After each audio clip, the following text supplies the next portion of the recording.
Kanhi Regional Director sa Department of Labor and Employment Kundoli Region 7, Elias Kayanong, mitaliwan sa laing kalibutan, dungan ug adlaw sa iyang duha ka igsuon, samtang inahan nila namatay usab. Ani ang report.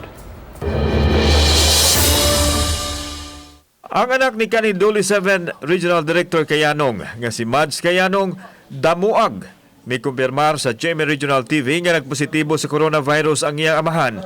Apan sa wa pamatapti sa COVID si Direktor Kayanong, mipaubos pa kini sa chemotherapy session ani atong Hunyo 2. Pipila ka adlaw nag-ubo na kini apan wa lang magsaba sa iyang pamilya sa iyang gipamati. Sa misunod nga mga adlaw gihilantan ang kanhi opisyal nga gituohan sa pamilya nga epekto lang sa kemo.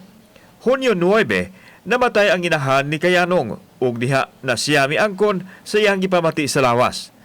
Human magkuha og swab sample miadto siya sa ilang ancestral home diin siya nag-isolate apan naglisod na siya sa paginhawa hinungdan nga gidala na siya sa Tambalanan. Hunyo 14 namatay si Kayanong diin migawas ang resulta sa swab test nga positibo siya sa COVID.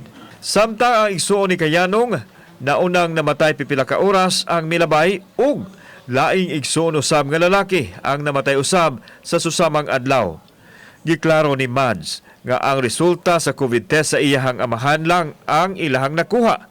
Samtang ang usa ka igsuon nga namatay na swab test apan wa sila'y kopya sa resulta.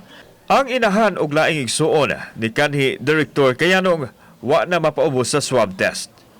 Kauban si Marlon Melgaso, ako si Alan Domingo, Balitang Bisdak.